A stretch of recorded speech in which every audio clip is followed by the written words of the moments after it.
Hello viewers, welcome to Super Brain. 7th sum பார்க்கலாம். In figure, angle ABC equal to 120 degree ன்னு சொல்லியிருக்காங்க. இங்க பாருங்க, angle ABC வந்து 120 degree ன்னு சொல்லியிருக்காங்க. இதுல ABC மூணுமே வந்து points on the circle ன்னு சொல்லியிருக்காங்க. இந்த ABC மூணுமே இந்த சர்க்கிள் மேல இருக்கிற பாயிண்ட்ஸ்னு சொல்லியிருக்காங்க. சென்டர் ஓன்னு சொல்லிட்டாங்க. நமக்கு என்ன கேட்டிருக்காங்கன்னா ஆங்கிள் ஓஏசி கேட்டிருக்காங்க. ஆங்கிள் ஓஏசினா இந்த ஆங்கிள் தான் எவ்வளோ அப்படின்னு நமக்கு கேட்டிருக்காங்க. ஸோ என்ன கேட்டிருக்காங்களோ அதை நம்ம எக்ஸ் டிகிரின்னு எடுத்துக்கலாமா? இப்போ பாருங்க, ஓ வந்து சென்டராக இருந்தால் சென்டர்லேருந்து சர்க்குலருடைய சர்க்கம்ஃபரன்ஸில் டச் பண்ணுற எந்த ஒரு லைனும் என்னவா இருக்கும்? ரேடியஸாக இருக்குமா? அப்போ ஓஏ வந்து ஒரு ரேடியஸ்னா ஓசியும் என்னதான்? ரேடியஸ் தான். இதுவும் சர்க்குலருடைய சர்க்கம்ஃபரன்ஸ் தான் டச் பண்ணுது. அப்போ இது எவ்வளோ இருக்கோ இதுவும் அவ்வளோதானே இருக்கும். அதே மாதிரி இந்த சைடுக்கு ஆப்போசிட்டில் இருக்கிற ஆங்கிளும் இந்த சைடுக்கு ஆப்போசிட்டில் இருக்க ஆங்கிள் எப்படி இருக்கும்? ஈக்குவலாக இருக்கும். அப்போ இது எக்ஸ் டிகிரினா இதுவும் என்னவா இருக்கும்? எக்ஸ் டிகிரியாக தான் இருக்கும். இப்போ நமக்கு வந்து இந்த ட்ரையாங்கிள் எடுத்துக்கும் போது இந்த ஆங்கிள் எவ்வளோன்னு கண்டுபிடிச்சிட்டோம்னா ஆங்கிள் சம் ப்ராப்பர்ட்டி யூஸ் பண்ணி எக்ஸ் டிகிரி எவ்வளோ அப்படின்ட்டு நம்மளால் கண்டுபிடிக்க முடியும். ஸோ இந்த ஆங்கிள் எப்படி கண்டுபிடிக்கணும்னா நமக்கு தெரியும் இல்லையா, angle subtended by an arc theorem use பண்ணி தான் இப்போ இந்த சென்டர் கண்டுபிடிக்க போகிறோம். இப்போ பாருங்க, ஏசி அப்படின்ற ஒரு ஆர்க் இருக்கு. இது சென்டரில் உருவாக்குற ஆங்கிள் எப்படி இருக்கும்னா இந்த ஆர்க்கை தவிர சர்க்குலருடைய சர்க்கம்ஃபரன்ஸில் எந்த ஒரு பாயிண்ட்லையும் உருவாக்குற ஆங்கிள் மாதிரி இது டபுளாக இருக்கும். பட் இந்த இடத்துல நமக்கு ஆங்கிள் உருவாகல. எங்கே உருவாயிருக்கு? அதே ஆர்க்கில் தான் உருவாயிருக்கு. அப்படியே உருவாச்சுன்னா இது மாதிரி டபுளாக இருக்கும். எதுன்னு பார்த்தீங்கன்னா இங்கே இருக்கிற ரிஃப்ளெக்ஸ் ஆங்கிள். ஓகே, ஸோ இந்த ரிஃப்ளெக்ஸ் ஆங்கிள் டபுள்னு சொல்லி எடுத்து தான் நம்ம இங்கே உள்ளே இருக்கிற ஆங்கிள் எவ்வளோன்னு நம்ம கண்டுபிடிக்க போகிறோம். அப்போ எப்படி எழுதிக்கலாம்?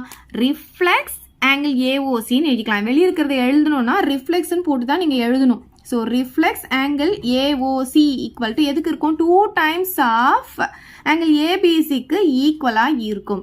So 2 times of angle A B C எவ்வளோ கொடுத்துருக்காங்க? நமக்கு 120 டிகிரின்னு கொடுத்துருக்காங்க இல்லையா? ஸோ இது ரெண்டும் மல்டிப்ளை பண்ணும்போது நமக்கு 240 டிகிரின்னு கிடச்சிடும். அப்போ ரிஃப்ளெக்ஸ் ஆங்கிள் எவ்வளோ வந்திருக்குன்னு பார்த்தீங்கன்னா 240 டிகிரின்னு கிடச்சிருக்கு. ஆனால் நமக்கு ரிஃப்ளெக்ஸ் ஆங்கிள் வேண்டாம். என்ன வேணும்? இந்த உள்ளே இருக்கிற ஆங்கிள் தான், ஆங்கிள் ஏஓசி மட்டும்தான் வேணும். ஸோ இப்போ ஆங்கிள் ஏஓசி கண்டுபிடிக்கணும்னா இது மொத்த ஆங்கிள் எவ்வளோன்னு பார்த்தீங்கன்னா 360.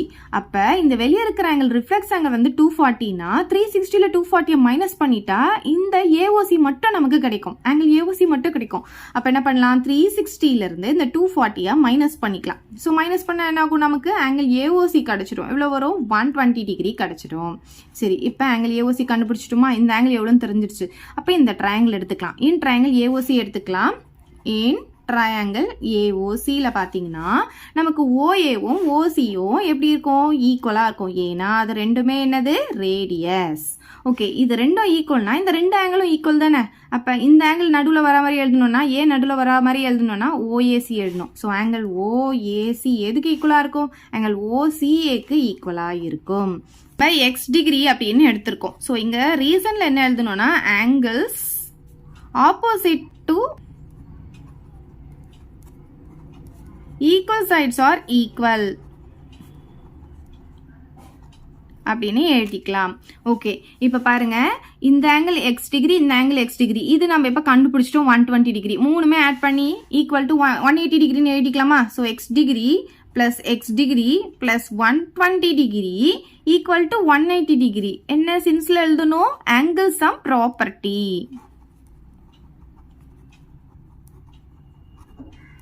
ஓகே, இப்போ இது ரெண்டு ஆட் பண்ணும்போது நமக்கு 2x டிகிரின்னு வந்துடும். இங்கே என்ன இருக்குது? 120 டிகிரி இருக்கா? Equal to 180 degree. நமக்கு இந்த எக்ஸ் டிகிரி தான் வேணும். அதனால இந்த 2x டிகிரி அப்படியே இருக்கட்டும். இந்த ப்ளஸ் 120 டிகிரி இந்த சைடு கொண்டு வரும்போது மைனஸ் 120 டிகிரியாக வந்துடும்.